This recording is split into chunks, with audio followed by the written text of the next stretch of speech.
आइए फ्रेंड्स, एक ब्रीथ का क्वेश्चन देखते हैं और इसे सिद्ध करना है। कह रहा है कि सिद्ध कीजिए कि किसी बाह्य बिंदु से किसी वृत्त पर खींचा गया स्पर्श रेखा। सबसे पहले आपको एक वृत्त बनाना है। वृत्त बना रहे हैं, आप बना दिए वृत्त। अब यहां पर एक बाह्य बिंदु ले लेना है, यहां से स्पर्श रेखा खींच लेनी है। ठीक है, इसके बीचों बीच एक केंद्र होता है। अब क्या कर रहा है कि यहां से मिला दीजिए। क्या कर दीजिए? मिला दीजिए। अब देखिए, स्पर्श रेखाओं के बीच का कोण स्पर्श बिंदुओं को मिलाने वाले रेखाखंड, यानी कि यहां से इसको जो मिलाया हुआ है, यानी ये स्पर्श बिंदु से जो मिलाया हुआ है वो रेखाखंड जो है द्वारा केंद्र पर आंतरिक कोण संपूरक होता है। कहने का मतलब है कि इस कोण का वैल्यू और इस कोण का वैल्यू, ठीक है। जैसे मान लीजिए कि इसको देते हैं P, इसको देते हैं A, इसको देते हैं B और इसको देते हैं O। इसका मतलब यह हुआ कि अगर हम लोग कहते हैं कि दिया है, क्या लिखते हैं? दिया है, तो हम लोग लिखेंगे केंद्र ओ वाले वृत्त में। क्या लिखेंगे? केंद्र ओ वाले वृत्त में। P एक बाह्य बिंदु है, ठीक है। P से वृत्त पर PA और PB दो स्पर्श रेखा है, ठीक है। दो स्पर्श रेखा है। अब यहां पर देखिएगा, ये जो स्पर्श रेखा है और A और B पर स्पर्श करी है, ठीक है। और स्पर्श जहां पे करी है वहां पर त्रिज्या जाकर के मिलता है, ठीक है, और मिला भी है। अब देखिए ध्यान से, आगे हम लिखेंगे A और B स्पर्श बिंदु है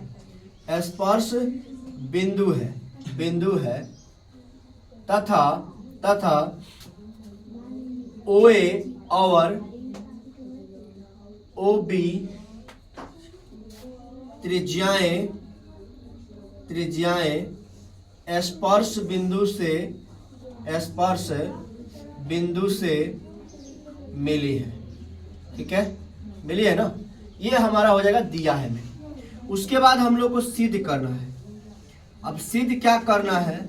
सिद्ध यही करना है, मतलब इतना भाषा पढ़ करके समझने के बाद यही प्रूफ निकल करके आया कि यह कोण और यह कोण दोनों को मिला देने से, यानी कि कोण APB प्लस कोण AOB का योग जो है 180 डिग्री होगा। संपूरक का मतलब क्या होता है? 180 डिग्री। अच्छा, ये दिखाई दे रहा है ना? 180 डिग्री होता है संपूरक का। अब यहां पर देखिए रचना जब हम कोई काम नहीं कर रहे हैं तो कुछ नहीं लिखेंगे, क्योंकि उसमें बना नहीं रहे हैं, तो इसको हम नहीं हो रखेंगे तो कोई दिक्कत नहीं। अब हम यहां लिखेंगे प्रमाण।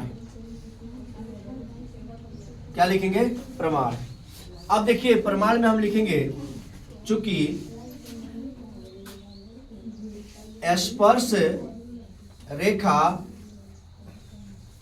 वृत्त पर जिस बिंदु पर स्पर्श करती है वहां त्रिज्या क्या होता है? त्रिज्या लंब होता है। लंब होने का मतलब यह हुआ, ठीक है, कि वहां पर 90 डिग्री का कोण बनता है। क्या बनता है? 90 डिग्री का। इसलिए हम यहां पर कह सकते हैं कि जो PA है वो लंब है, ठीक है, OA पर। अच्छा है, हम लिख सकते हैं OA लंब PA, कुछ भी लिख सकते हैं, कोई दिक्कत नहीं, क्योंकि यहाँ पर समकोण बन रहा है, ठीक है। उसी प्रकार से यहाँ पे भी समकोण बनेगा तो वहां भी हम लोग लिख सकते हैं। तो हम कह सकते हैं कि अब देखिएगा, चूंकि चतुर्भुज के चारों कोणों का योग बराबर 360 डिग्री। चतुर्भुज के चारों कोणों का योग कितना होता है? 360 डिग्री। तो हम कहेंगे कोण APB, ठीक है, प्लस कोण PAO लिख सकते हैं, ठीक है। उसके बाद हम लिख सकते हैं कोण AOB प्लस, फिर हम लिख सकते हैं कोण PBO बराबर में 360 डिग्री। यहां पर ध्यान से देखिएगा, एक बार ये वाला लिए हैं, जब बीच में P आया तो इसका मतलब ये वाला हुआ, फिर A आया बीच में तो इसका मतलब ये हुआ, फिर O आया बीच में इसका मतलब ये हुआ, और B आया बीच में इसका मतलब ये हुआ, और ये चारों को मिलाने से कितना बन गया? 360 डिग्री, ठीक है। देखिए, एक भुजा, दो भुजा, तीन भुजा, चार भुजा, चार भुजा से मिलकर के बना चतुर्भुज। एक कोण, दो कोण, तीन कोण, चार कोण मिलकर करके भी बना चतुर्भुज। समझ रहे हैं ना? अब यहाँ पर हमने कुछ शर्त लिख दिए हैं कि चतुर्भुज के चारों कोणों का योग 360 डिग्री होता है, फिर चारों का नाम भी लिख दिए कि कौन कौन कोण है। अब आपको मैंने अभी जस्ट बताया कि यहाँ पर PA लंब है O पर, यानी कि यहाँ पर समकोण बनेगा और यहाँ पर समकोण बनेगा। क्या बनेगा? समकोण।